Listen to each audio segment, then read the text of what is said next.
we go.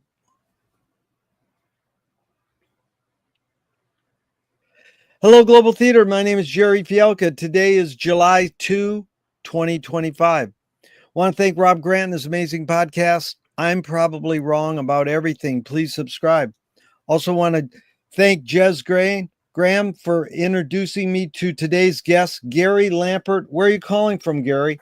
I am in my apartment in the lovely community known as Ridgewood in the borough of Queens in the city of New York. How cool is that? The first question is, what is the best thing for a human being? Whoa. The best thing for a human being, a lot of choices, but I would say primarily empathy. My God, that's one of my favorite words. Go ahead. Yeah. I think empathy is the thing that allows us to connect to all other human beings and understand and put yourself in their shoes. I think the world has a very sad lack of empathy right now, and I think it's responsible for a lot of the trouble we're in. Empathy crossing the line to sociopathy, even just like having no regard for the well-being of others. So empathy above all, I think. Yeah, and it begs, how do you have empathy for people who are psychopaths? So it's like it's a complex thing. But I do want to compliment you off. I never have these background screens that are so cool in black and white, dude. Newport Jazz Festival and in black and white. Yeah, the background is 52nd Street in the 1940s. Oh, that's if you name the place that I'd like to time travel and space travel to, 52nd Street in the 1940s would probably be it. That is so cool. What's your favorite form of information, Gerry? How it comes into you? Oh boy, I'm kind of an information omnivore. And I mean, music, I suppose, is a form of information. So yeah, a lot can be conveyed through music. In terms of spoken, verbal, written information, I think, I guess we've all gravitated toward these things, toward I used to love to go to libraries and dig deep for information I wanted. Now I don't have to. I wish I still had the resolve to do so, but so information any way I can get it, and also avoiding disinformation, which is everywhere. That's a good added thought, definitely. Now, just to go into reading for a second, did you become a reader, 1, because your parents told you, 2, they did it as an example, or 3, on your own? I think I was very, very motivated to read myself. I mean, I know my parents read to me and all that, but they didn't say sit down and read this. I think as soon as I could discern words, and I was reading like newspapers and things when I was quite young, I'm sure. Why do you think humans collect or gather information?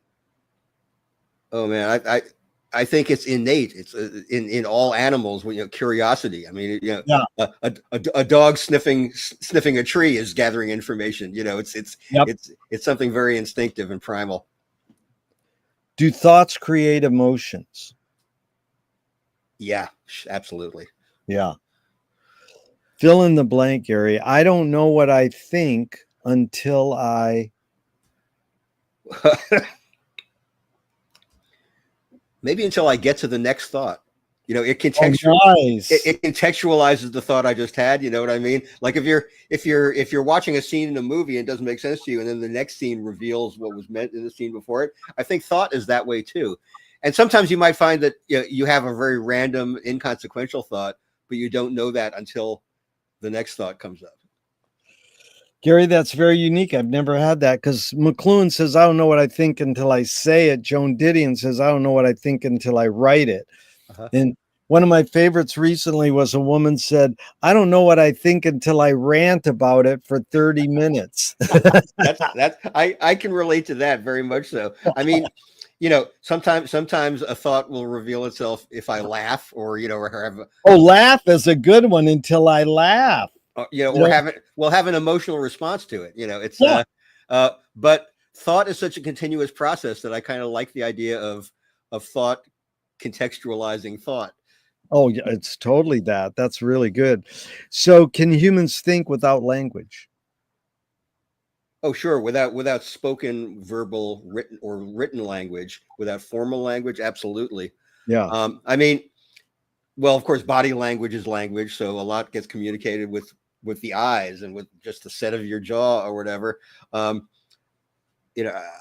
I think a newborn baby is communicating some kind of thought with its first cries, no matter how primal or unevolved it is. The baby is thinking, how the hell why did they drag me out of that nice warm moist place, and who are all these people? So there's something resembling thought going on there. Well, that's Captain Beefheart said, I'm going back in. But, Of you course. know, the New Yorker magazine had an article recently, and I'm curious your thoughts that they're studying whether babies have dreams inside the womb because our dreams contingent with having experience outside the womb. Yeah, So your guess or hunch, do you think babies have dreams inside the womb? I would say unformed, kind of abstract, perhaps very psychedelic dreams. Like I I remember the world seeming pretty psychedelic to me when I was very little. Because Yeah, it was so inexplicable. They're like everything was new. yeah. No, that's good. Yeah. Frank Lloyd Wright's mom put up pictures of buildings in the room when she was pregnant because she wanted him to become an architect. Wow. So did it go through her head to go in there, or did the pictures seep through the walls of her, her pregnant body? Who knows? Or just she encouraged him, but that could be, you know, how the baby is forming and what is it forming, we'll never know. How could we ever tap into inside the womb figuring out what's in their brain, Yeah, yeah. I'll see very pregnant friends of mine at concerts, and I'll say, yeah. "Man, what? I wonder how the kid is digging this show, or Joe, whatever it is, exactly. or even if just picking up vibrations, bass, bass tones and all that stuff. It's got to affect something. Exactly, because Chomsky says language is not just words, it's a culture, a tradition, a unification of community, a whole history that creates what a community is. What do you do, Gary, when language doesn't work? When language breaks down, what do you do? Wow. I agree with what Chomsky says, of course. Um, uh, I think you have to just sort of force yourself. You revert to forgetting those differences in Yeah, language. You have to, and then I've seen people who do not speak the same language still communicate with each other. yeah, And reconcile things just through physicality, or yeah. you want it to be a good kind of physicality. You can comfort people without them understanding the words you're saying. And I think the tone of voice and everything is very important. Lots of factors there you brought up are very important. Your observations of humans in general, are we more thinking beings or more feeling beings? Oh, I think there's a constant kind of oscillation between the two. You Yeah. know, thinking informs feeling, and sometimes something very visceral can turn more into rational thought. So I'd say it's a tie there.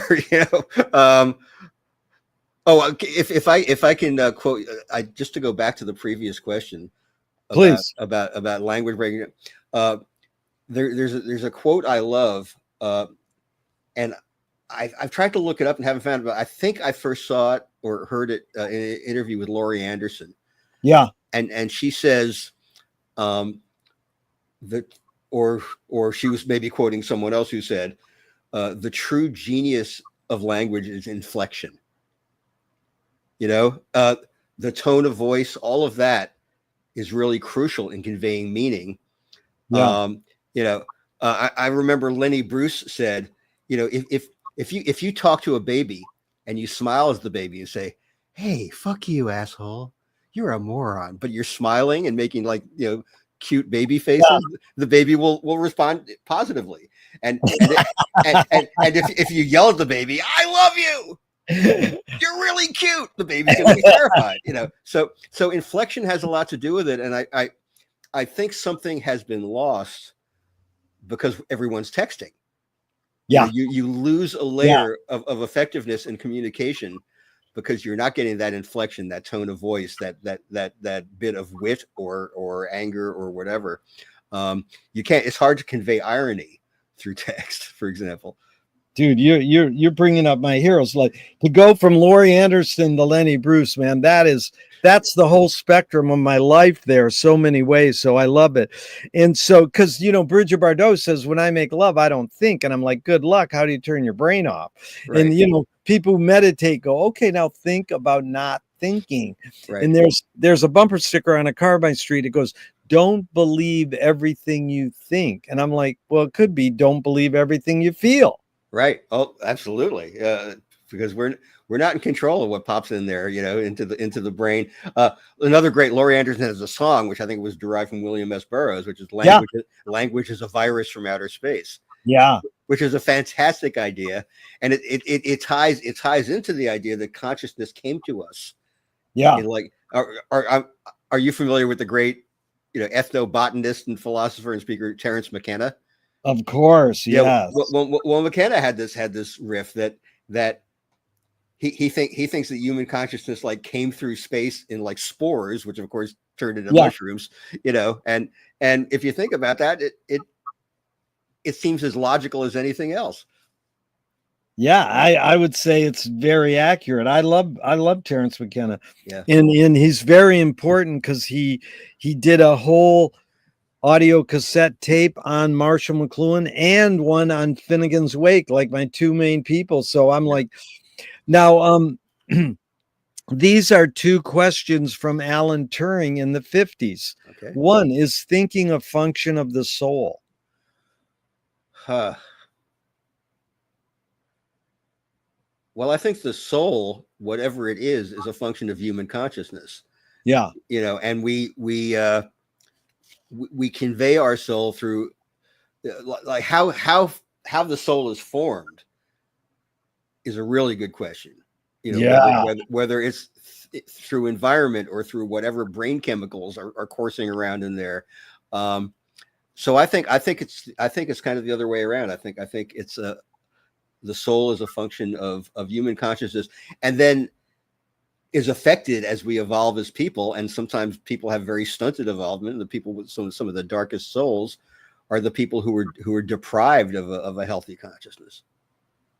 Really good, Gerry. You're concise and articulate. I really feel you're communicating to me well, and I appreciate that, because the second Turing question is, can machines think? I think we can program machines to an almost frightening extent now to simulate thought. Yeah. But I don't think it's thought. I think it can process information at an incredible rate.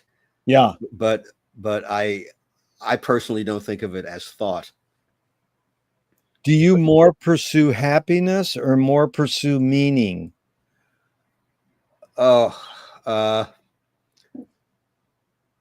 I think I experience happiness pretty naturally, and I think I pursue meaning. Yeah. I don't spend a lot of time pursuing happiness. It comes to me, and I've been very lucky in that regard, being surrounded with people I love and being in an environment I love. But yeah, meaning, I think about meaning a lot. Yeah. Yeah, you're my hero, man. 30 years being friends with Ornette and working for the Grateful Dead. That could be a great life right there. Yeah. But it also is, Gerry, the bottom line is, do you think you're a positive person? Do you think this positiveness came more from the way your parents raised you or on your own? Oh, my parents had a huge effect. My parents were heroic to me, and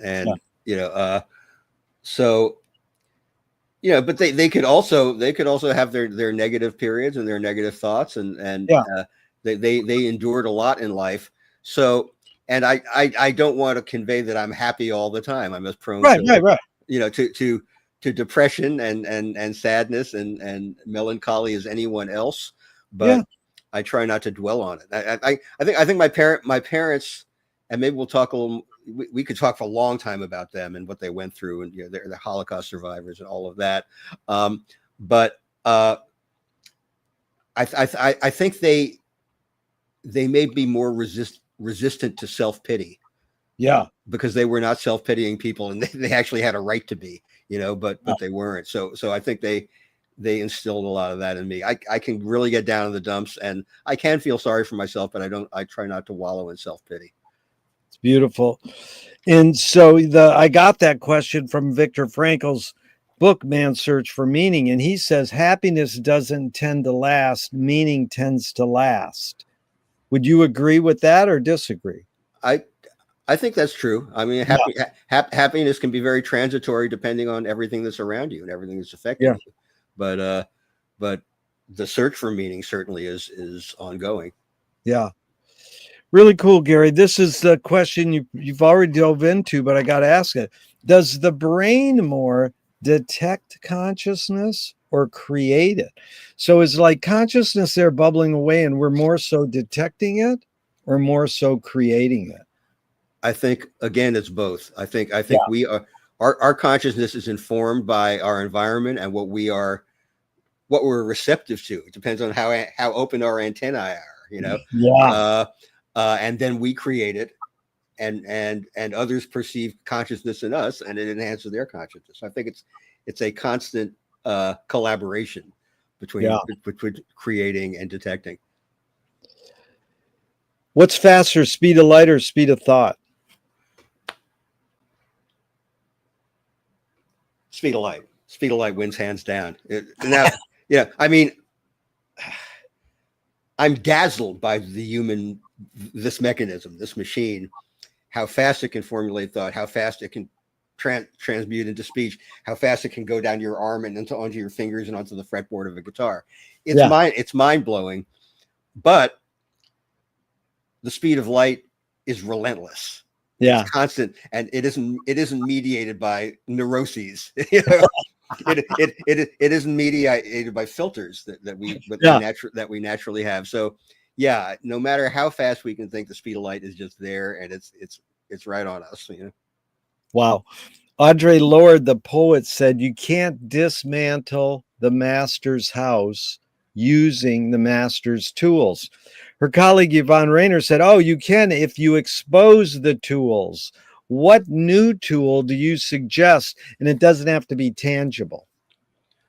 I think we're finding new tools all the time. And I think if we're not using the master's tools, we're certainly adapting the master's tools to our own purposes and inventing new tools out of that. I mean, just think in terms of the way making music, like recording music and all that, has been democratized. Yeah. So that you no longer have to book, hundreds of thousands of dollars worth of studio time. There are kids making viable albums on laptops. Yeah. And that's certainly the master's tools to some extent. Oh, yeah. It's not the intended effect of the creation of those tools. Although the people in Silicon Valley, a lot of them were acid heads and a lot of them were pretty far out thinkers. So they may have seen it that way. But, the techno industrial complex probably didn't anticipate that. One of my favorite things to think about is that George Clinton, Parliament Funkadelic, may have been the unintended result of the CIA experimenting with LSD in the Black community. That's that's something I love to speculate about, because LSD was not being used with benign intent by the government. Yeah. But so it was one of the master tools, I suppose. But people discovered it and liberated it. Dude, that is amazing, because I did what I claim to be the longest interview with George Clinton ever many years ago. And it's some time I cherish deeply. And I've studied his music deeply for years. And, you're talking about MK Ultra. CIA mind control.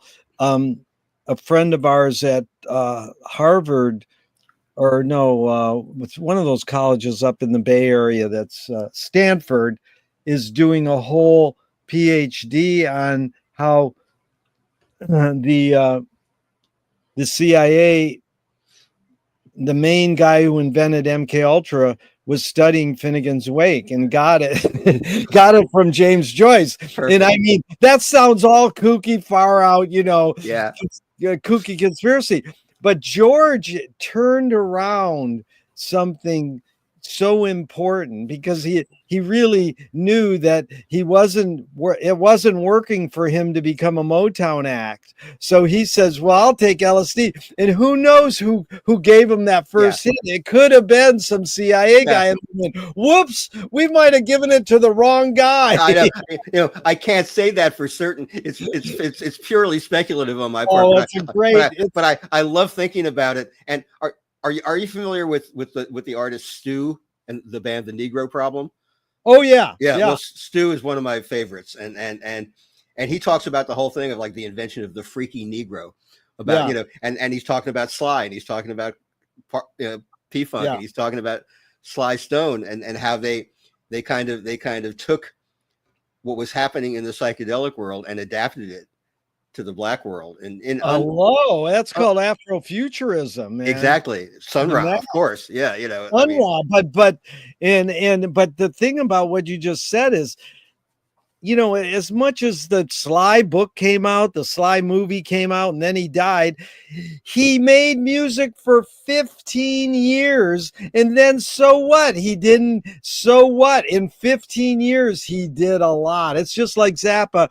In 30 years, Frank put out 60 albums. That's a lot. And it's not about quantity, but they did quality stuff. And so, all the power to them, because we don't want to over accentuate their, oh my God, he lived in a van he took, Yeah, I don't think about that stuff that much. Of course, there are tragic and lamentable aspects to it. Yeah.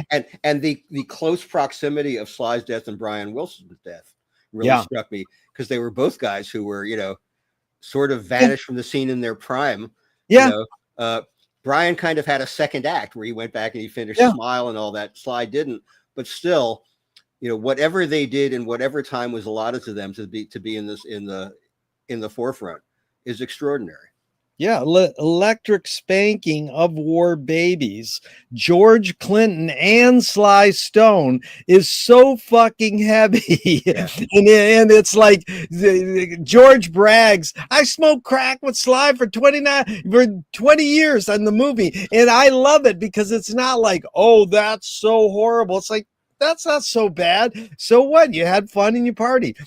So I mean, I'm glad Questlove didn't demonize it. And that second title about the burden of the black genius was brilliant second title. Yes. So that was really good, because what you said with Tool was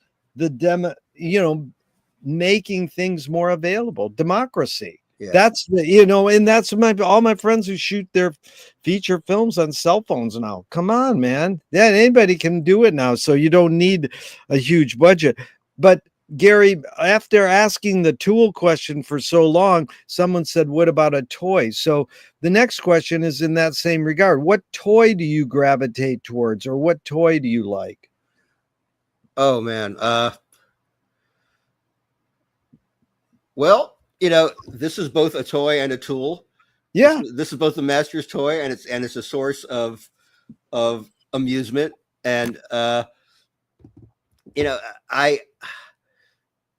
do like when some new weird music making item comes out, like something, and some of them can be very crude and very primitive. They just sort of generate noise, and you can play around with and manipulate noise. So I like anything I can get my hands on that just allows me to I just made a sound I never heard before. Now what do I do? Now what do I do with that? I love doing things like digital editing, like chopping up pieces of music into something abstract. Yeah. And sometimes it's a function of my job as well, and I've gotten really good at it. Yeah. But sometimes just doing it for just sheer abstract silliness can be a lot of fun. That's a great word too. What do you worry about when you go to bed at night? Oh man. I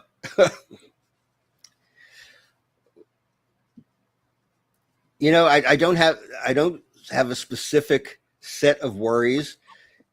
Just getting to sleep can be rough. My brain keeps going for quite some time. And I should probably be a little more rigorous in my management of, when did I last have caffeine and all those things. I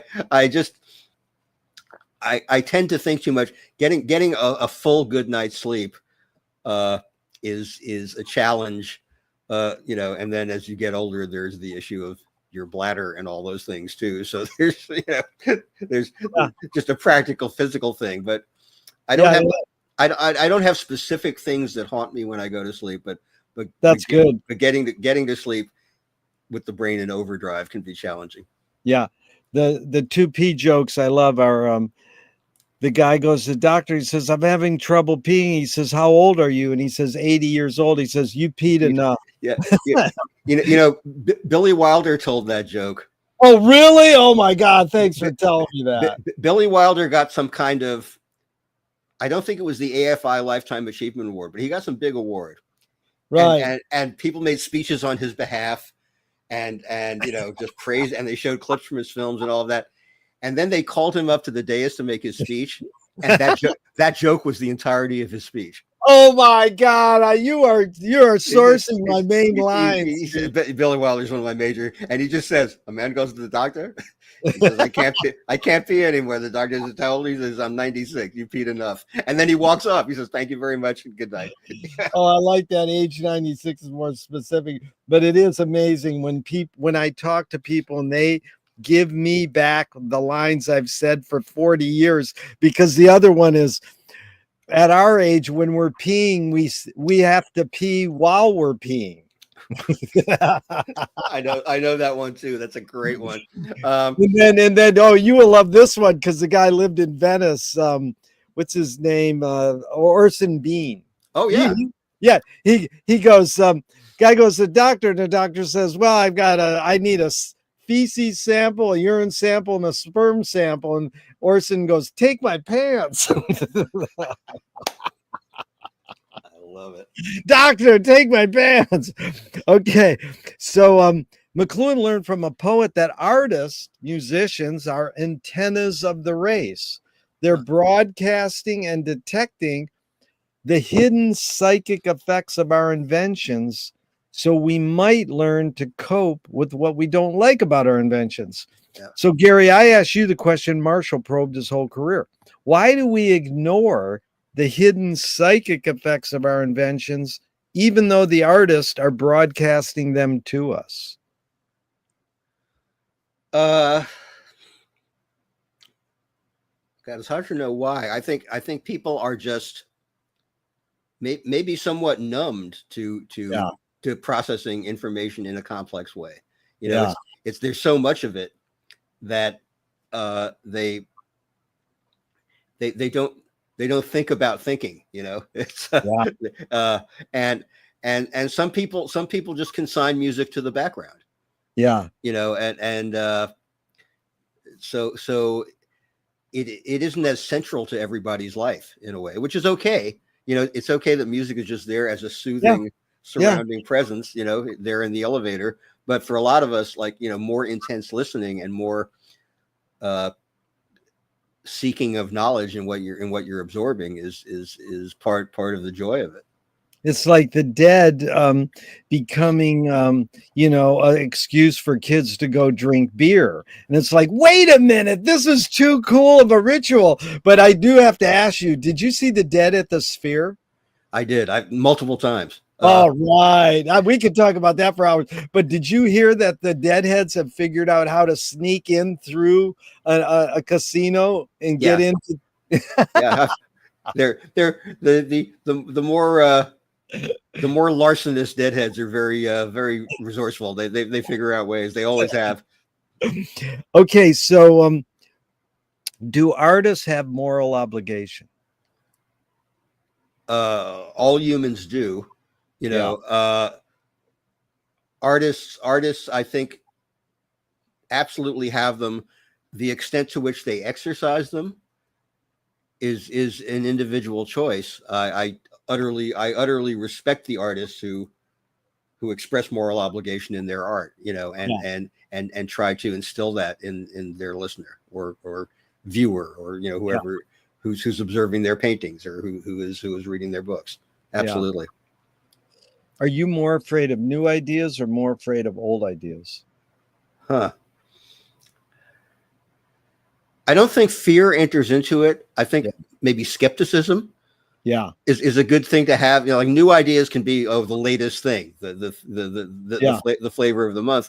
So I like to exercise a little scrutiny and decide, oh, is this for me? Is this not for me? Uh, my problem with old ideas is that they too easily, what's the right word, ossify into nostalgia. yeah, And I think nostalgia is a very powerful narcotic, which it's a natural human emotion. And I can be as nostalgic as the next person, yeah, but it also can turn into an impediment to things moving forward and people seeking innovation, and people, I mean, so much of broadcast media now is like geared toward nostalgia, and yeah, music that you and I may have thought revolutionary when we first apprehended it is now yeah, classic rock. We're playing the classic rock hits for you, the stuff that, so it's there to kind of mollify people, like it creates complacency rather than action. So I'm not a big fan of nostalgia, and yeah. so to that extent, I'm not. I respect old ideas, but I think take these old ideas and turn them into the next ideas is really important. Yeah. Stand on the shoulders of giants and look further. I divide that. Luckily, I got these words from somebody somewhere. They said, well, that band is rooted in the blues. They're not retro. Yeah, So what does it become? A world full of cover bands. yeah, And then it's the old bands covering their old albums 40 years later, and it's like, give me a break.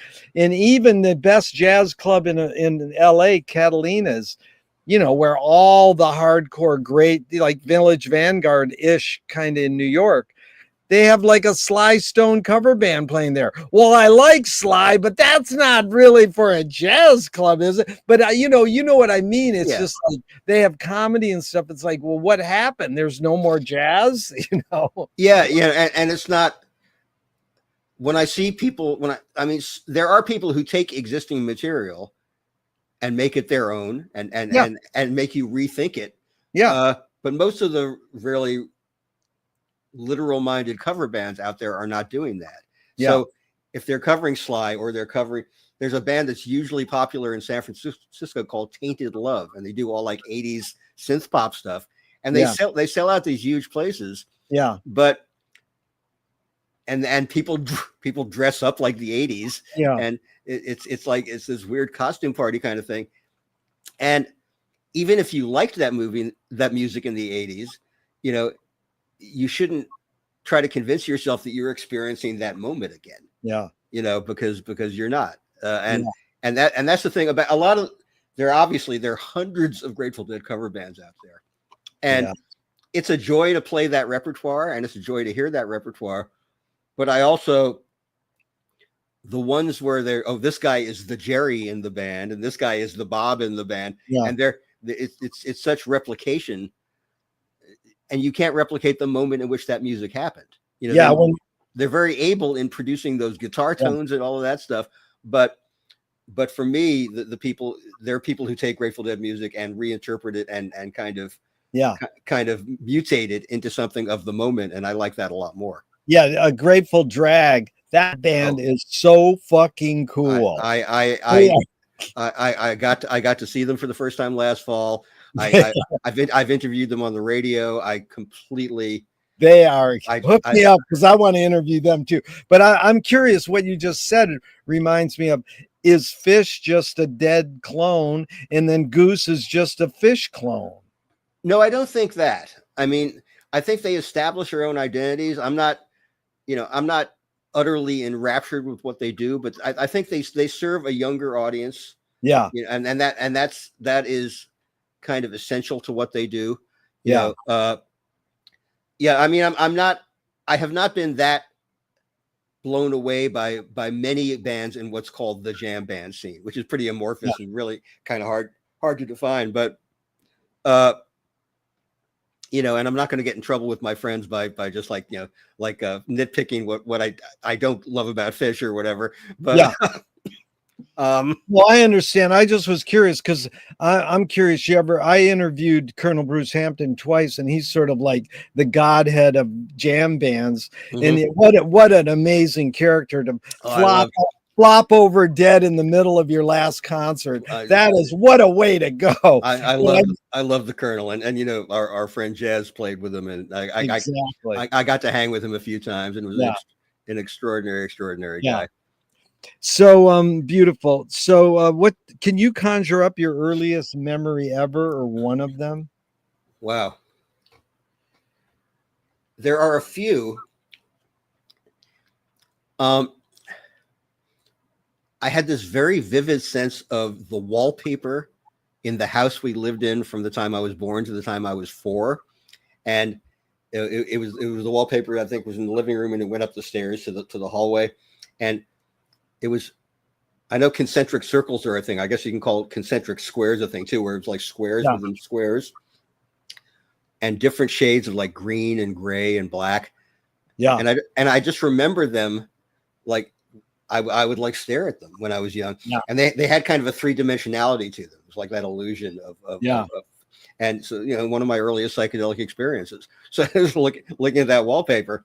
And then an early olfactory memory is that on the back porch at our house, fronted on the street, and in the back there was like an alley, kind of driveway alley kind of arrangement, and just out the back door there was a vine with grapes growing.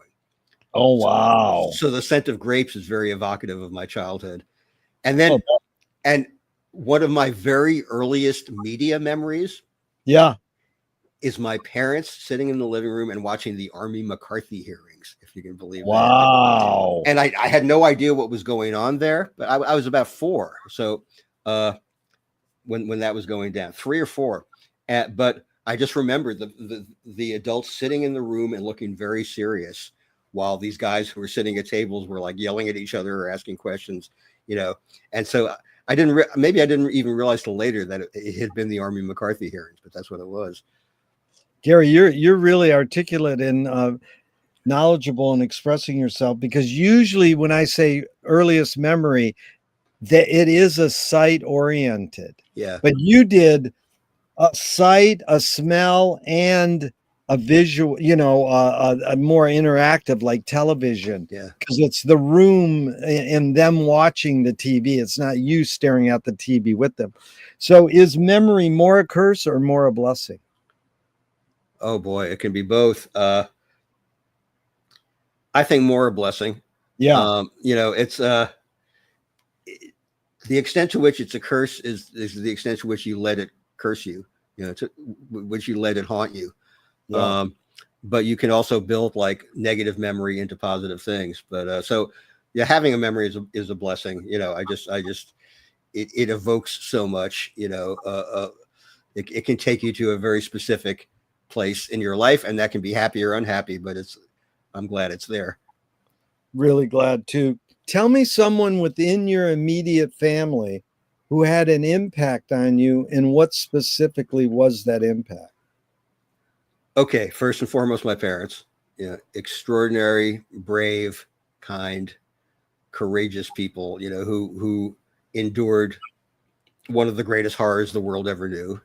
Both barely escaped the Holocaust. They got out of Germany very late. My mom in 1937, my dad in 1938. And they came here, and my mom's story we could sit and do for a full 2 hours, believe me, because she actually had a very newsworthy story. She was the best woman track and field athlete in Germany, and was prevented from being in the 1936 Olympics because she was a Jew. and Wow. it became an international controversy. Like her story was in the newspapers here. Later in life, she had this sort of second wave of celebrity because her story, which had been obscured for many years, was discovered. She wound up on the front page of the New York Times. So they were incredibly inspirational people to me, and they came here. And my father's medical studies had been interrupted.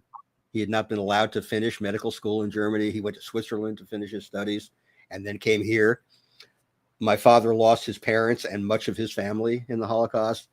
So they could have been the most bitter, angry, just negative people you could possibly imagine. And they were not.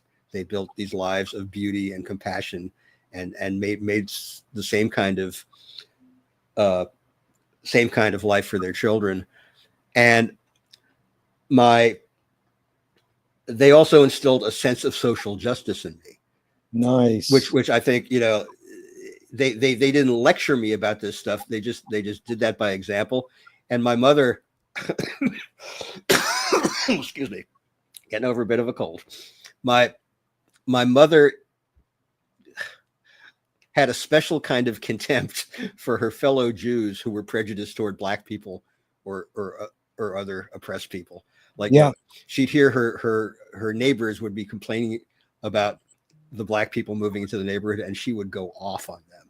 Wow. She would say, "How could a Jew of all people, have prejudice toward anyone else?" And that really stuck with me.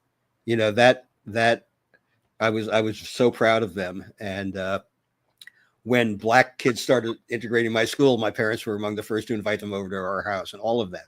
Cool.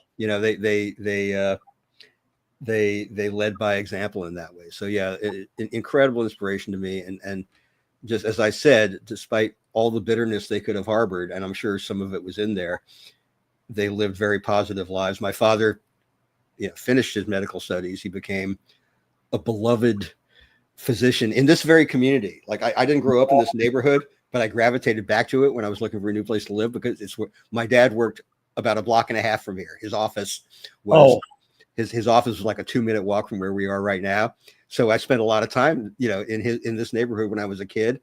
And he was like the mayor of this neighborhood. He'd walk around, people would honk their horns and wave at him. He helped raise like 3 generations of families, so he was the old school beloved local doctor. He was still making house calls at the time he retired at 84. Nice. So you can see why you turned out to be such a great person, because your parents were just brave, courageous, and kind. Yeah. And really important. And so Gerry, the same question out. Go ahead. Yeah. Well, within my family, I also have to give props to my older brother, who. What'd you mainly get from him? Well, he's about 4 years older than me. And when I was just entering my teens, he was going to Columbia University. And so he turned me on to stuff that I might not have otherwise been exposed to. Like, I mean, I think we kind of mutually, I probably turned him more onto some rock music that he might not have heard. But he worked at the radio station at Columbia, and then he went into radio when he left college. And so he would turn me on to a lot of really good music. I'm sure I heard my first Miles Davis records through him and stuff like that. He also, when he was at Columbia, he had a roommate who turned him on to Charles Ives. Oh, nice. And my brother in turn turned me on to Charles Ives. And I always tell people that, perhaps the key to how weird I am is that I got turned on to Charles Ives and the Beatles virtually simultaneously in 1964. Really good. When the Beatles came over here, I was totally enthralled with them. And then I started hearing Charles Ives, symphonies and string quartets. And then, my brother actually attended the world premiere of Ives's Fourth Symphony here in New York.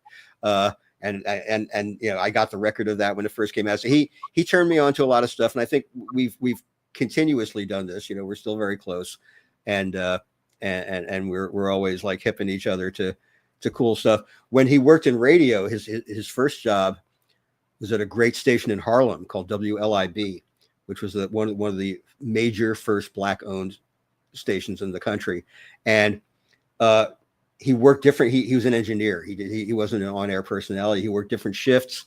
So it might be the Soul at Sunrise show with Eddie O.J. Eddie OJ, who's the DJ who the OJs took their name from. He was like their kind of de facto manager. And then he would do a gospel show, or he would do like a Latin show. So I was having all this music just come into me by listening to the station. And then I'd get to go up to the studio and hang out. And he was engineering the radio show of the great jazz pianist and educator and DJ Billy Taylor. So, Billy's so I would get to hang out with Billy Taylor in the studio, and like I said, that's where I first heard stuff like Miles and and Train and stuff. So that was a huge effect on me. So so my brother's part of that too. Outside the family, I had just some really cool contemporaries who sort of nudged me along into things. Like when I first got into the Grateful Dead, there were like maybe 6 or 7 people in my high school who were into the Grateful Dead, and they were also like the smartest, weirdest, most sarcastic, people I knew. So I gravitated toward them. So there were friends, and then I had other friends who came from a very progressive background. They were so-called red diaper babies. Their parents had been blacklisted and things like that. Yeah. So I would go to their homes, and they had the classic. They had all the Folkways records, and they had, like as Woody Allen talks about now, they had all the Ben Shahn drawings on the wall, and it was almost stereotypical, but it was also incredible. These people, and the parents of one of my friends took me to my first civil rights event, which was a concert headlined by Pete Seeger in memory of the 3 civil rights workers who had been murdered in Mississippi. So that was an absolutely transformative experience in my life. I got into the movement and became quite active in it from there. So those people were a big influence. But when people talk about a role model, I sometimes just mention my primary role model being the city of New York. Oh, nice. Just having grown up here, I can't imagine not having had those incredible cultural advantages, just the museums and the incredible variety of music venues, jazz clubs, rock and roll venues, all of that, dance and theater and all of that it was just like it was a natural recurring part of my life. And also just the experience of being in this crazy, diverse, ethnically, religiously, like being exposed to every kind of life in New York, for good or ill. Like everything in New York is really integral to who I am, I think. Yeah, that is so thorough. And I really appreciate it, because Carl Andre, the sculptor, said a sculpture as place. So it's almost like your lifestyle, your life mission is New York City and all its diversity, and processing that, because it boils down to people and empathy, as well as buildings, and where you're located to share all this. So do you pray? I don't. Not in any formal way or in any formal religious discipline, certainly. I have aspirational thoughts, I would say. That's a good way to put it. Well, if God does exist, what would you like God to say to you after you die? Oh, wow. Okay, I'm a big skeptic on the if God exists, or at least in the form he's been depicted to us. Yeah. But I'd like God to say, hey, all that stuff they wrote in books about me, it's all a lot of crap. Those guys didn't know. Those guys were just public relations agents. That is brilliant. I've never had that answer. It's brilliant. Gerry, thank you so much. Do evil people exist, or does evil use people as a vehicle? Oh, I absolutely think evil people exist. Just look at Germany in the 30s and 40s. Look at, there are so many examples of people who were like pure evil and were purely, and I don't think it's evil just using them as a vehicle. Now how someone gets to be that way, how someone becomes a Hitler is, again, it's like this combination of a brain that does not function, that has like some kind of psychopathy baked into it. And also environment, but yeah, I don't think there's some kind of like free floating evil that's saying, okay, that's my guy. I think evil has to be fairly carefully cultivated. Most people say that we're all capable of evil, but the hidden question really, Gary, is how do you advise someone to deal with an enemy? And I'll set it up. Alan Watts says, if you acknowledge your enemy, you empower them. Coppola stole from the mob and the samurai, keep your friends close and your enemies closer. Huh. JFK said, forgive your enemy, but don't forget their name. And Fellini says, I need an enemy. So it's a lot of prompts. The basic question is, how do you advise someone to deal with an enemy? But first, how would you react to Alan Watts? If you acknowledge your enemy, you empower them. Great respect for Alan Watts. I used to listen to his broadcasts. You know, they brought when I was during the period, especially when I was living in the San Francisco Bay Area, they had them on a couple of different stations. You know, but I respectfully disagree there because you can't not acknowledge an enemy as huge and as oppressive as Nazism, for example. I think it was ignored for too long. Yeah.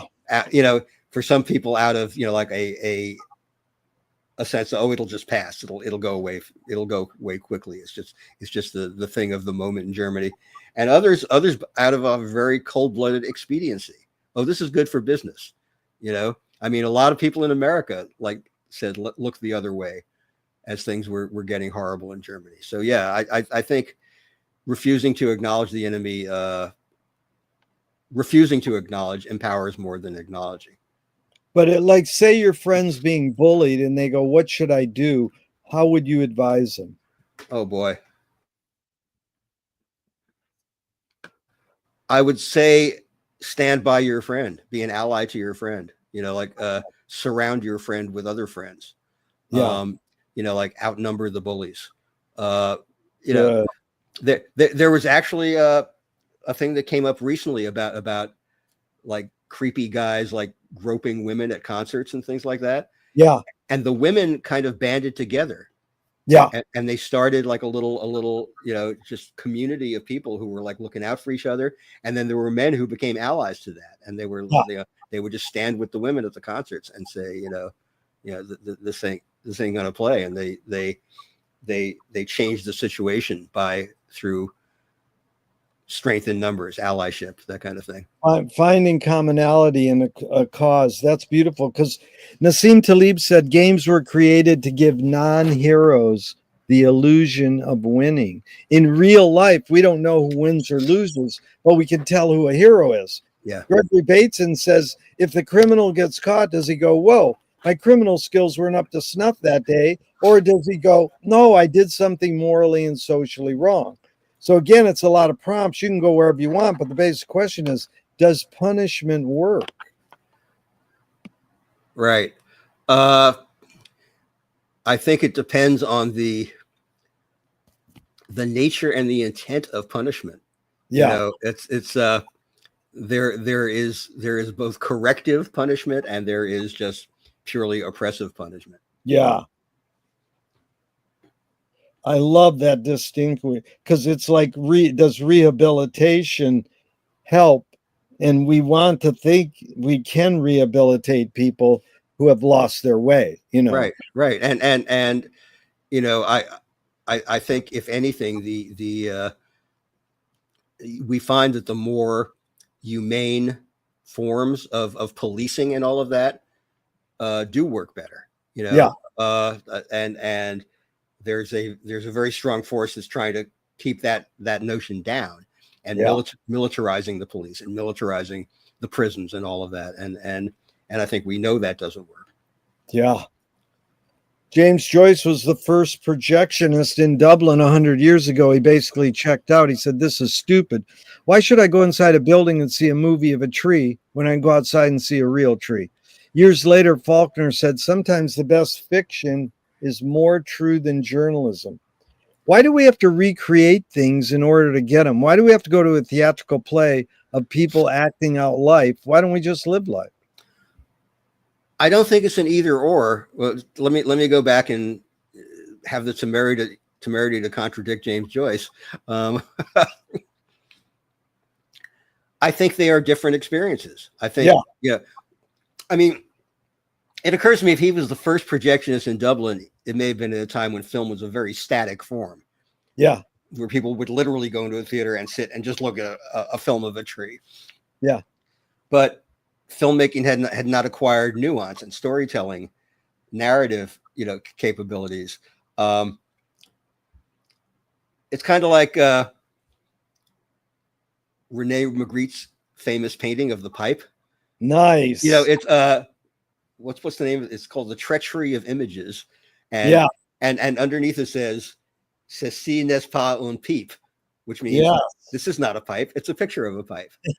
so he's challenging you to make that distinction. That's a good answer. And the people who went to movies early, I think the novelty of it was enough to draw people in. There's that famous, one of the very first bits of film that people actually paid to see. It was the Lumiere brothers film of a train entering a station. Yeah. And some people were terrified by it. Yeah. Because there's this huge thing coming toward them in a way they'd never observed before. But I think film then, as I said, it developed this storytelling and narrative quality, which is distinct from just saying, here's a footage of a tree. It told you more about the tree, just like Monet told you more about those water lilies. Yeah, exactly. And I could go and look at that pond and see those water lilies, but seeing what Monet saw in them is a powerful, powerful thing. So I like Faulkner's thing about the best fiction being more true than journalism. I think it's true because you sculpt this general knowledge into something more specific, and you imbue characters with qualities. So I think that's why we recreate things in order to get them, is because, as life goes by, we're experiencing it, but we can't always process it. And the role of the artist, to me, is to crystallize, the human experience of what we see, what we absorb, what we become.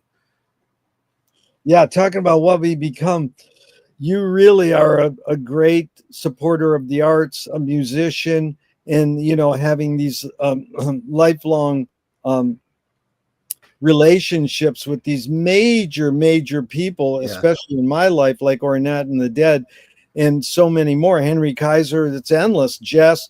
So walk us through the tipping point. You're growing up listening to music.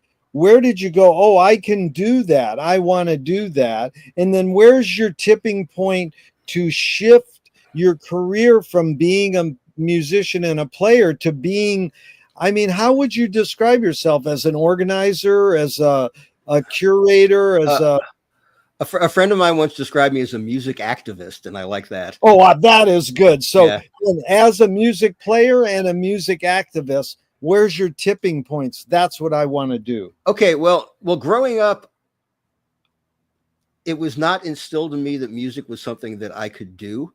Yeah. My parents were not innately musical. We had music around the house, and I could hear Beethoven symphonies and Broadway shows and all that stuff in the house.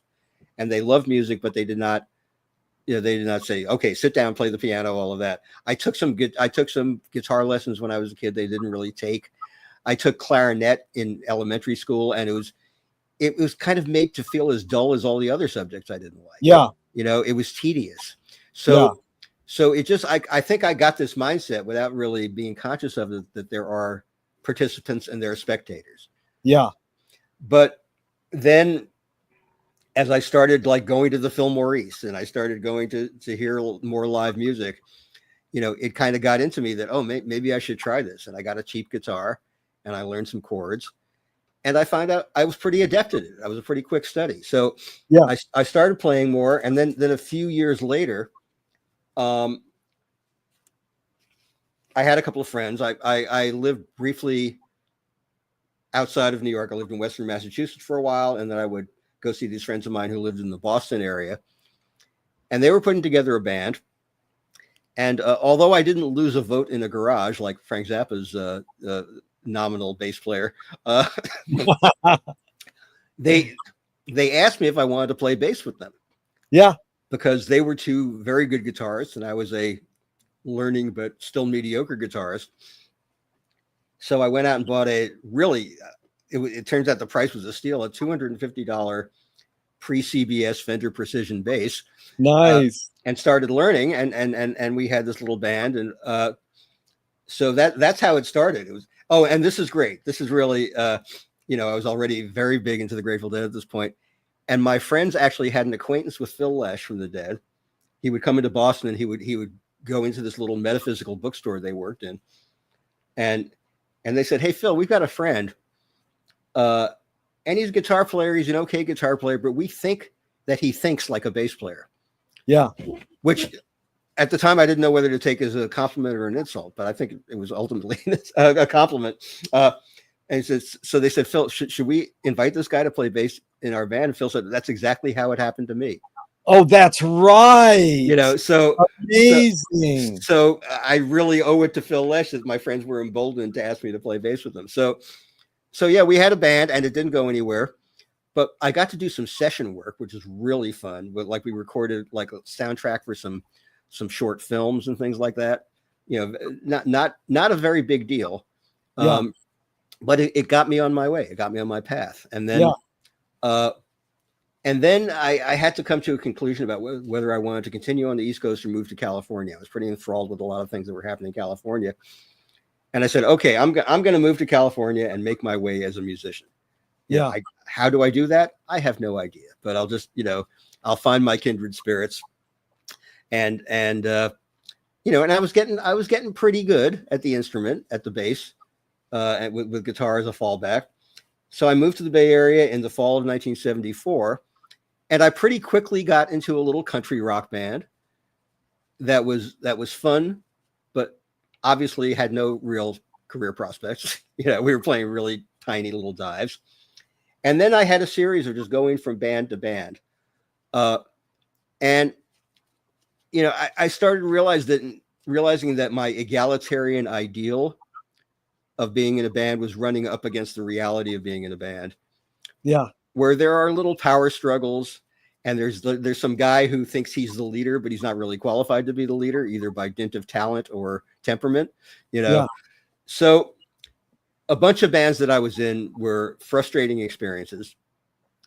And I said, well, I'm going to keep playing music, but I also want to develop. Also, my fallback position when I moved to the Bay Area is if I don't make it as a musician, maybe I'll get a job with Bill Graham, or maybe I'll get a job with the Grateful Dead. Again, I had no practical. You actually just put those names out there. They were there. I mean, the Dead was very major in my life already, and Bill Graham was like the preeminent person, you know, in music as far as presenting live music, and I had an immense respect for what he did. So that was my fallback, but I was going to try to make it as a musician. I realized I wasn't making it as a musician, so I said, well, I'm going to try to learn some stuff about the insides of the business, right, as kind of a defense mechanism against the less desirable parts of the business, and also as an education and as a alternative source of income and all of that. So I took like a record production course, learned to record and produce and engineer. I did a couple of sessions for friends of mine who had bands, and then I learned how to mix house sound, and I mixed house sound for some bands. And I worked with friends of mine in their band in kind of a semi management capacity. So I was learning how all that worked. And then after years and years of sort of like grinding through all this stuff, I got word from a friend of mine who worked for Bill Graham Presents that there was an opening in his company. And I said, well, this is what I should be doing right now. You know, if I come back to music as a player, that's great. But this is like a portal to a whole lot of other stuff. So I got a job with Bill Graham, and it wasn't tremendously financially rewarding. You know, it was kind of that entry level thing where, you know, where the young people are kind of young people in music are there like as a function of their enthusiasm a lot of the time. Right. You know, they're not that careerist. So, and the business exploits that. You know, the business says, oh yeah, we can pay these people next to nothing, but they're getting free concert tickets. So they're going to be very happy. And that was to some extent true of me. Although, you know, I also had practical worries about paying the rent and all of that stuff. But for the time that was great. And I had a variety of responsibilities at Bill Graham. I was kind of when they gave me a business card, they said, what should we put on as your job description? And I said, utility infielder. Oh, that's good. because I did whatever they threw at me. You know, Yeah, I was like that guy on the baseball team who's not the big slugger, not the big star, but he just takes right. whatever role he falls into. So, um, but then I kind of found a calling there because uh, I was working at a nightclub that Bill ran in San Francisco called Wolfgang's, Yeah.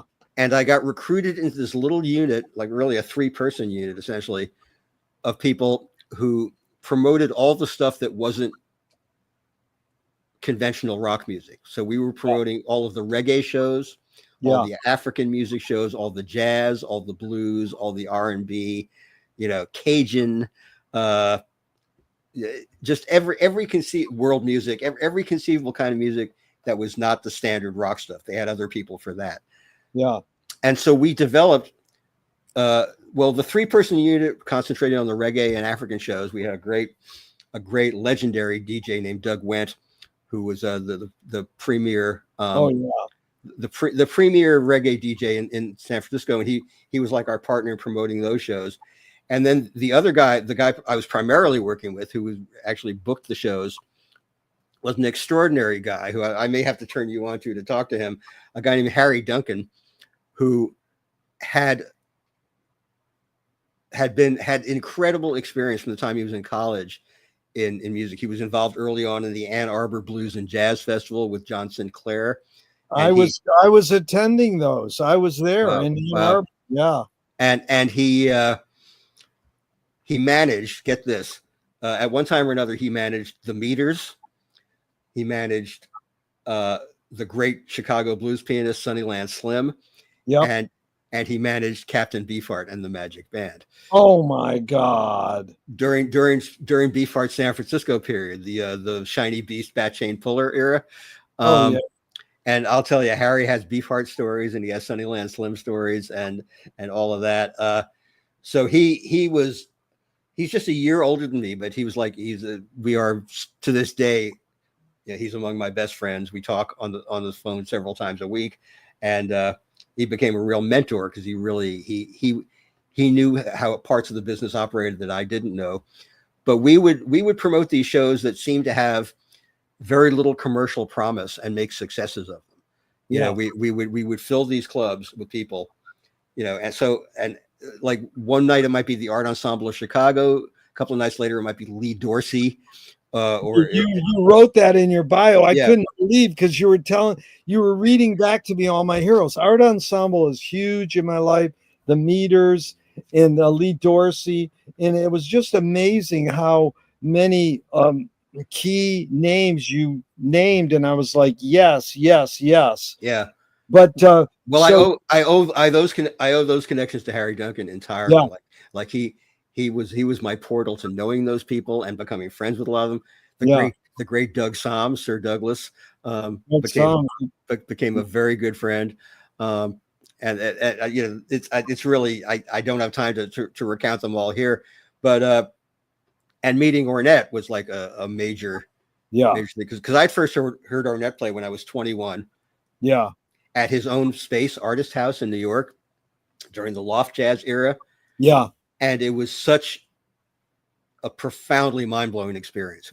It was hearing music that was so unlike anything I'd heard before. Yeah. And he played two shows in this one night, and it was like 2 discrete shows. You paid a separate admission for both of them, and he played the same set song for song twice. And I was so gratified for that, because it took the second show for me to process what I'd heard in the first one.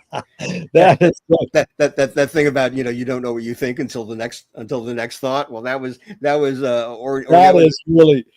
I like also really quick, Gary, the John Zorn did a tribute to Ornette before he died at Lincoln Center or something, and he said to Ornette, you know, you can play with us because they're all up there playing the notes. Yeah. And Ornette said, okay. And he sat on the side of the stage and played his own thing. He didn't play the notes. Right. And I just was so impressed, because he knew that he was forever doing what you were saying. You grow upon these things and you transform them. And all these musicians do that so well. Yeah. So Ornette and I, and Ornette's son Donardo, who is his drummer, Yeah. his son, and his manager. Yeah. We all became great friends, and they came to San Francisco a couple more times, and I worked with them. And Ornette and I just developed a bond. First of all, we had the same birthday, March 9th. Oh, yeah. So Ornette would call me his twin, and introduce me as his twin, which I loved. Nice. And we'd have these conversations. And people who have talked to Ornette said that like he speaks in kind of a cryptic way and kind of a circular way. It all made sense to me. Oh, that's beautiful. Yeah, he would say things that absolutely seemed logical to me. I never thought that what he was saying was confusing. Oh, and in that Shirley Clark documentary, Made in America, really captures an experimental film doing a documentary on an experimental musician. Yes, She really got lucky. But the other name that you didn't mention that you did in your bio was Olatunji. Oh man, that was a phenomenal experience. One of the shows that we got to promote at Wolfgang's was, I think, the first appearance in the Bay Area of something like 15 years of Olatunji and his Drums of Passion. And I remember, Olatunji had a top 10 album in 1959. Yeah. When the charts were so all over the place. The charts were insane. It was like, you'd hear Jingo Loba by Olatunji, and then you'd hear El Paso by Marty Robbins, you know, and then you'd hear some, Buddy Holly or whatever. Yeah. And so we had this world music series at Wolfgang's, and was very excited about Olatunji. I had seen him very briefly at the African Pavilion at the New York World's Fair in 1964 or 65. Wow. He'd been like a resident artist there. So, I knew how heavy he was, so this was really cool. I was starting at this point to broaden my relationship with the Grateful Dead, the individual members thereof. And while I was in the midst of promoting this Olatunji show, I had a weekend off when I could go to New York, see my parents, and the Dead were playing at the Nassau Coliseum. Yeah. So I went out there and I brought with me some flyers for the Olatunji show. And I said, I'll bet Mickey Hart would really be stoked to see Olatunji. Yeah. And so I had a backstage pass, and Mickey's walking back to the stage after the set break. And I say, hey, Mickey, I just want to make sure you know about this show in May. And I hand him the flyer, and he dropped his drumsticks on the floor. And he said, oh, man, I've got to be there. Olatunji's my hero. Olatunji's been my hero since I was a teenager, So, he said, when I get back to the Bay Area, remind me of this, because I'm absolutely going to be there. And then I did remind him. And then Mickey said, I don't just want to be there. I want to mix the house sound. Nice. And we hooked him up with one of the engineers at Wolfgang's to sort of like, run things so that Mickey wouldn't blow up all the subwoofers. And then the show was extraordinary. And then he and Olatunji met for the first time and embraced like a father and son. And shortly after that, one of the head people at Bill Graham Presents said, hey, could you get us in touch with Olatunji's people? Because I think we want them to open for the Dead on New Year's Eve. Yeah. And so I helped facilitate that, which was, to see Bob Olatunji and his Drums of Passion, like totally blown away. 15,000 people at the Oakland Coliseum was, such a dream come true. Well, then you hooked up Ornette to play with the Dead, and I have a picture of that in my bedroom for years. It's just great, amazing moment to see Ornette with the Dead. Yeah, well, as I mentioned in a little bio I sent you, one of the things I was doing with the Dead before I formally worked for them was Phil Lesh and I created an avant-garde music radio show in the Bay Area, a show called Eyes of Chaos, Veil of Order, in which we were simply there to turn people on. It was on once a month. And we wanted to turn people on to compose and improvise music that they almost certainly wouldn't get to hear any other way. It was music that really fell between the cracks of easy categorization. And the show was like very anything goes. We could play a hugely ambitious British symphony. Phil liked a lot. There were a bunch of British avant-garde symphonic composers that Phil was really into and helped support through the Grateful Dead's Rex Foundation. But then the next show might be a solid hour of Cecil Taylor solo piano. And then there was one show where it was one of my favorites. It was my idea, and Phil loved it. We played a Bill Frisell score for a Buster Keaton film. Oh yeah. Followed by a John Adams piece called Chamber Symphony, which was inspired in John Adams by hearing his kid listen to Warner Brothers cartoons while he was trying to write. Oh yeah. So it had this kind of Roadrunner cartoon quality to it rhythmically. Yeah. And then we played an actual Carl Stalling score for a Roadrunner cartoon. That was the sum of our radio show that week. You know, and Phil was always a support to actually put your money where your mouth is. He was putting money out to help these people who did this kind of music. But I do have one specific question, Gary, about two things. One, do you know the Common song that the Dead and Zappa both did a cover version of? Oh, I should. I probably should. Handsome Cabin Boy.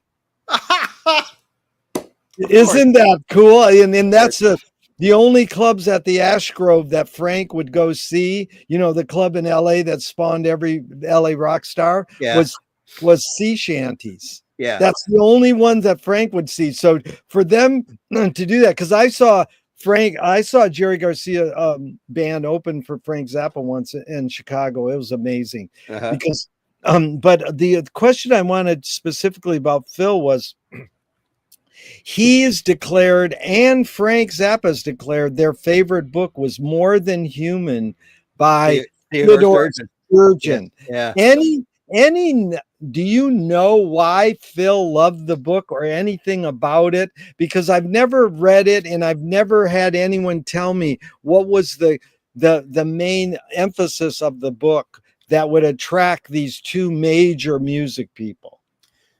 Well, I've never read it. I should, but I think it was the concept.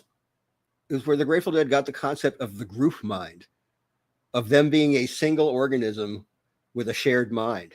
Yeah, you know, and Phil also liked to talk about the Grateful Dead as like functioning like the fingers on a hand. You know, when they started, when there were 5 of them.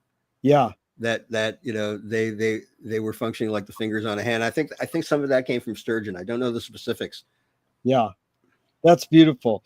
And so a screenwriting, that was a really good summary. A screenwriting teacher told me great art is when you can clearly see the intention of the maker. Stanley Kubrick says the opposite. Great art is when you clearly not see the intention of the maker. What role does intention play for you as a music player and as a music activist in your creative process? What role does intention play? I think intention is very important. Intention was a favorite word of Colonel Hampton, by the way. My God, I didn't know that. I think he told Jez that, you know, like intention was like, but whether you reveal your intention or not is not that consequential to me. I think for Kubrick, it meant you convey the intention without making it obvious, you know? Wait, Gary, that's, you know, this, if you love Billy Wilder, make the subtleties obvious. Yes. That's one of Billy Wilder's most, I love that one. Yeah. Go ahead. I'm really into this. Yeah. So you don't really have to telegraph your intention. Yeah. But you somehow, a perceptive viewer or listener perceives intention without having it rubbed in their faces, you know? Yeah. And so Duchamp said there's no art without an audience. How much are you thinking of your audience when you're playing your music or being a music activist? Well, you can be your own audience. So if Duchamp meant you could be an audience of one and just pleasing yourself with your music. So to that extent, I think Duchamp is right. I think artists probably go back and forth between wanting to say something specific and have their audience respond a certain way, and saying, no, I'm just going to do what I do, you know, and if people come along, that's great. If they don't, that's great. I think you have to have both attitudes, but it's great to get a response from an audience. audience. There's no doubt about it. It can be very satisfying, and you can also get complete indifference from an audience, and that's a little growing experience right there. I played, Jez and I actually played together in a top 40 cover band in the 70s. Yeah.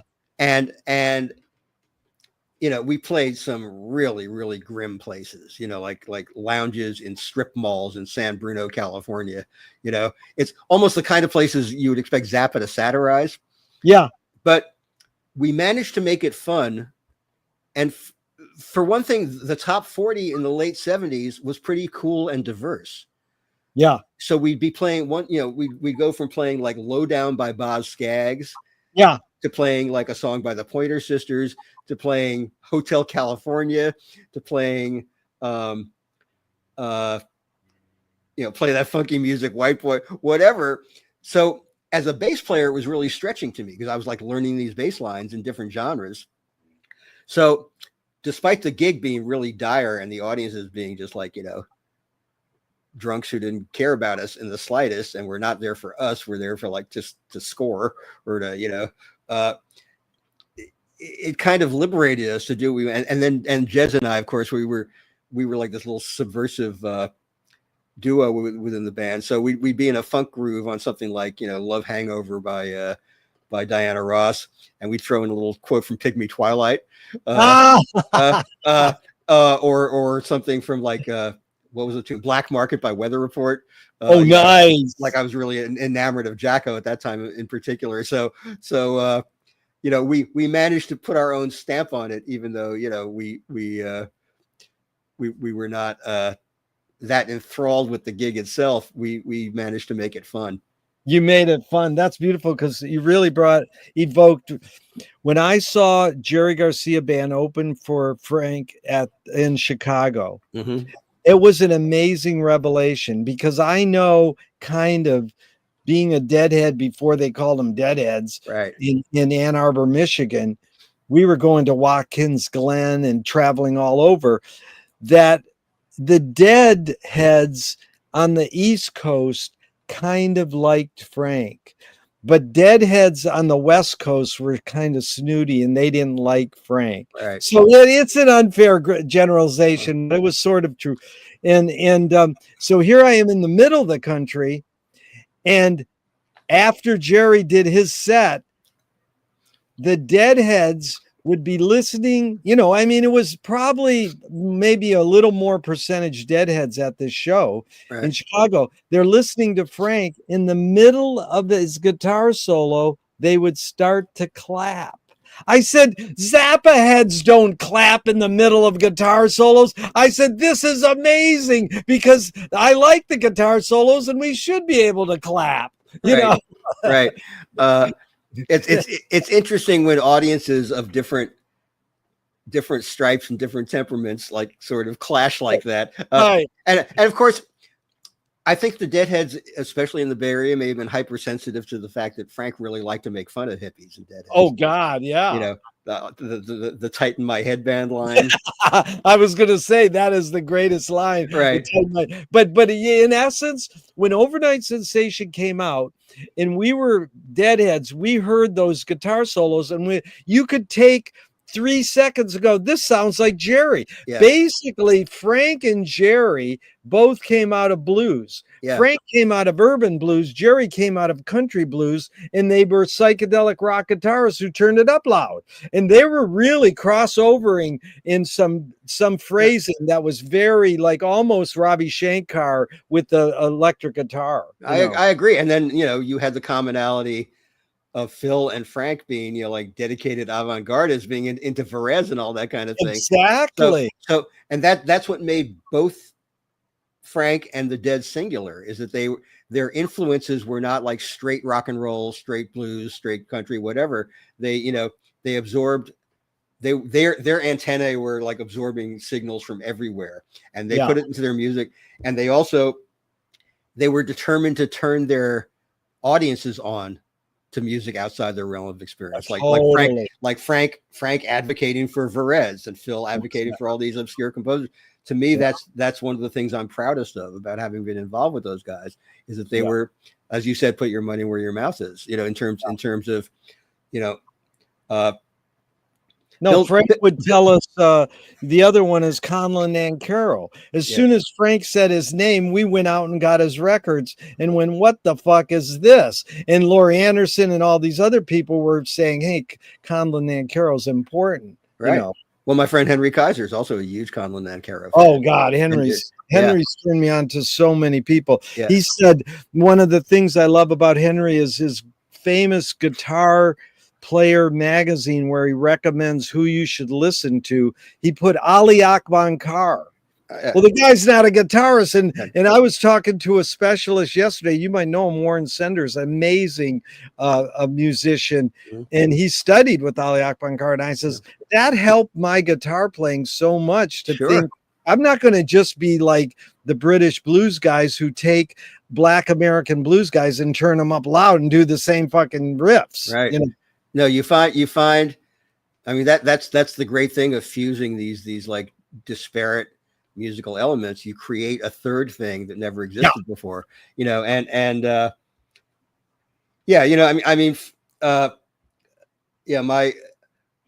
my respect for Frank was so immense in that regard. And obviously my respect for Phil, because this is about something bigger than just, come dig our music. Yeah. Like it's let them know this is where our music comes from and you should be absorbing all this stuff. Yeah. That's like, one of my favorite Deadhead lines is Rodney Bingenheimer. He said, the Dead killed rock and roll. And it's like, yeah, well, it needed to be killed. Right. It needed a rebirth. But wait, Gerry, you're really astute with your wording, because saying you create a third thing. Alchemists take two known things, put them together and come up with a third unknown thing. That's tertium quid. Right. And I always say a great example is Frank Zappa in music creating theatrical rock, and Preston Sturges in movies creating, the movie director and writer and comedy. Right. And the first real auteur. Yeah. The first real auteur. And guess what? Both of them did something so important.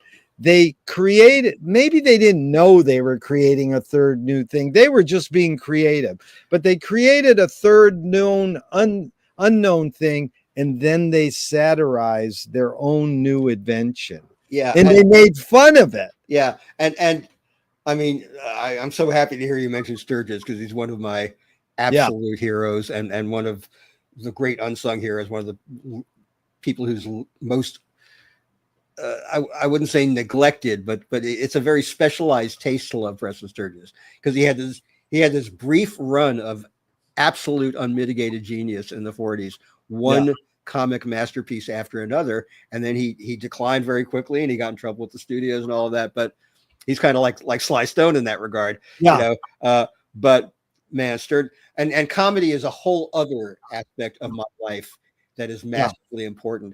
Like I always say, the Marx Brothers were my first Beatles. Oh God, yeah.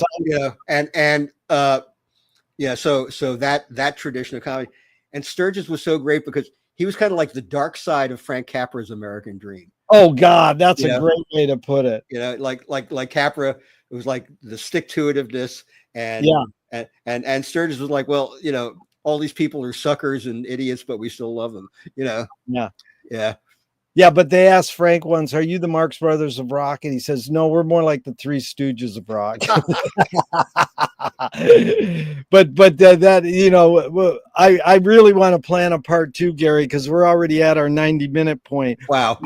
Maybe we can close out with a couple more. Sure. But it's really been delightful, because I really want to go deeper into so many of my other topics that you cover in your career that's still going. And that's the difference between science and art, the whole idea of the function of music. My first 2 examples are Cage and Mickey Hart's, book on it. So there's a lot we can go deeper into. Oh, yeah, no. And that's what I welcome, these things like anecdotes, stories, and it's called live oral history. It's I've got a million of them, man. We could definitely do a second session off this. But let's do this one to close out. And that Marshall said, everything we invent extends some humanness.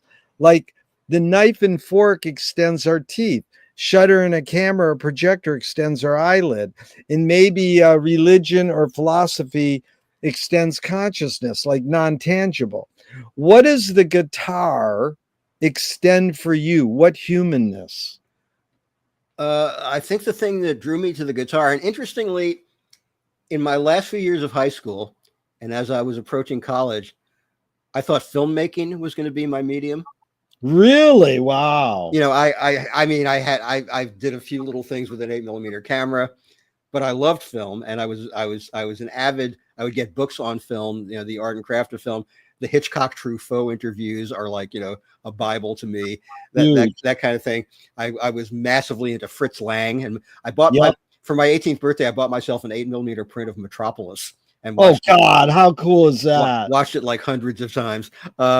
So what I found about filmmaking was, man, it's tedious in terms of, okay, you shoot the footage, you get the film processed, you have to edit, and that's if you're just doing something with one camera, you know, and shooting everything in camera, and then the collaborative process of filmmaking, for which I have incredible respect, you know, and awe. It it wasn't well suited to my particular attention span and discipline, personal discipline. I will freely admit. But you pick up a guitar and you find the right frets and you strum, and there's a chord. There's instant gratification.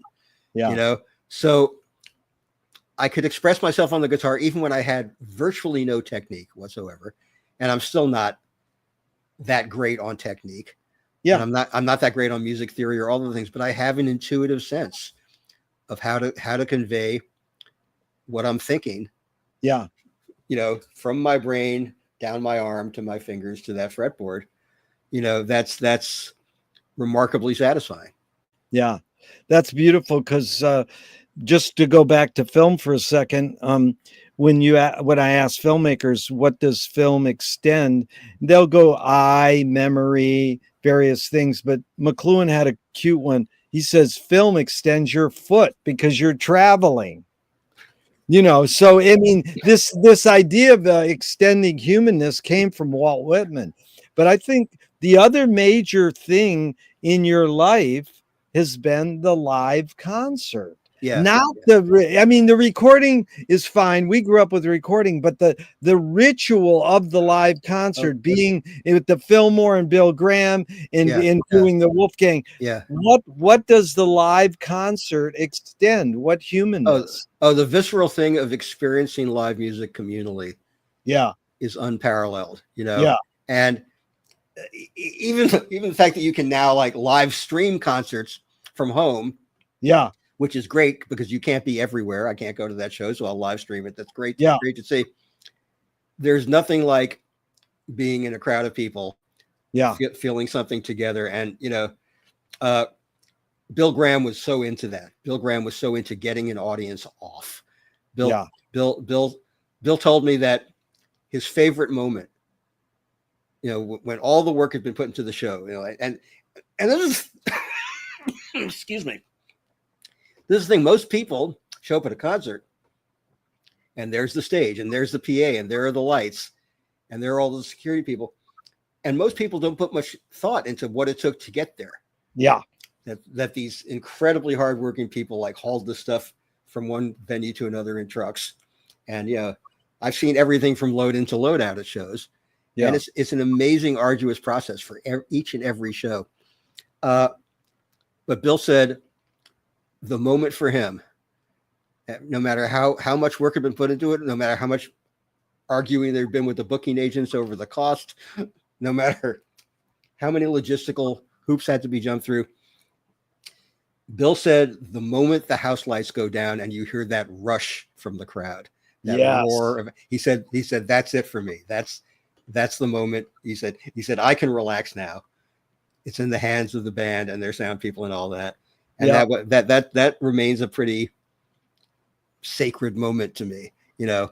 And have you seen the remarkable documentary about Brian Eno that was made in several different forms. I Uh, want to see it. I it, know it about how every time it's screened, it's a little it's different. a little Yeah. different, yeah, through Yeah. some kind of AI magic. I've seen it several times, uh, and Eno talks about that. He talks about the amazing experience of being Yeah. part of a crowd of people who are experiencing something in the same moment.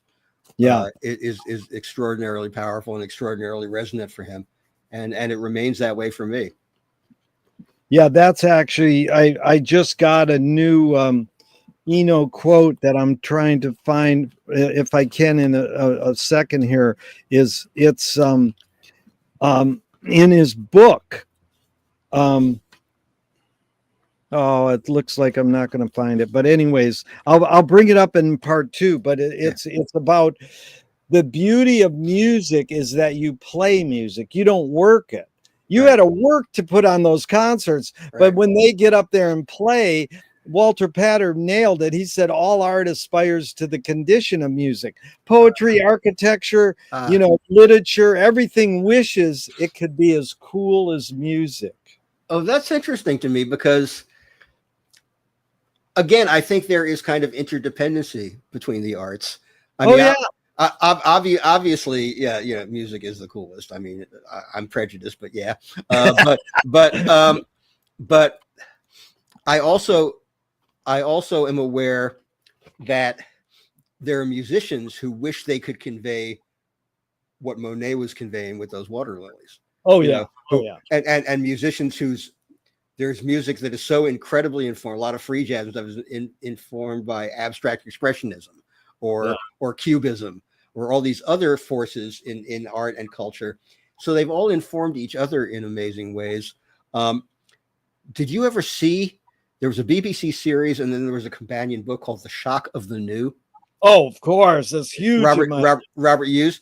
Well, views. It's yeah, amazing. he really gets into that, like, and he Oh, yeah. he will connect things like the beginnings of cubism and the tumultuous premiere of the Rite of Spring, and how they were really part of the same process of pushing against the constraints. So, Gary, yeah, we could talk yeah, forever because there's a Marty Scorsese doc that's 45 minutes, and it's basically how cubism influenced cinema and how cinema influenced cubism. right. And it's similar to what Robert Hughes is, that deep dive. Well, Phil Lesh and I used to talk about this on the radio show too. That they were all movie freaks in the Grateful Dead, and like he and Gerry would especially go and see weird avant-garde films at some little hole in the wall cinema in San Francisco, and Phil thought of like transitions in the Grateful Dead music either being like a lap dissolve or a jump cut, and you could hear both impulses in the music. You'd hear one thing more gradually into another, or you might hear something really abrupt. And he was thinking of the language of cinema as they were doing those things collectively. So yeah, it's all there's this incredible interrelation and interdependency between the arts, and they all influence each other. There are so many great songwriters who write songs that are very novelistic in their approach. The storytelling in songwriting, especially as post Dylan, as began with Dylan, it just took on a whole different literary quality to it, which culminated in the guy winning the Nobel Prize for Literature, which made total sense. Which 45 years ago, Dylan said, I'm just a rock and roll singer. I ain't going to win no Nobel Prize. Or is it pronounced Nobel? Right. Noble. And it's like he's predicting it just by talking. But this is the Eno quote. I found it, and it's in his book that sort of accompanies the film. Yeah. Play is how children learn. Art is how adults play. Beautiful. I love Eno is an incredible bottomless fount of wise sayings and insights. He's a remarkable person. I have such when they re-released Marshall's book, The Medium is the Message or The Medium is the Massage, on the back it said Brian Eno, Marshall changed the world with one sentence. Right. So really been fun, Gerry. I appreciate your time and energy, and I look forward to doing a part 2 down the line. Absolutely. No, I got more Ornette stories. I got a whole lot more. I played a kazoo in front of Ornette once.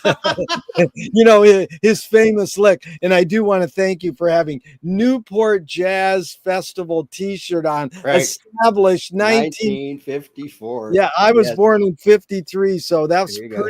pretty cool how your backdrop, but it's been so enlightening. And again, a thanks to Jez for introducing us. Absolutely. And, even though I'm going to hit the end broadcast button now, I hope this never ends and we can keep talking forever and ever. Thank you so much, Gerry. Gerry, this has been an absolute joy. And yeah, let's do it again soon. Thank you. All right, man. Take care. All right. Bye-bye.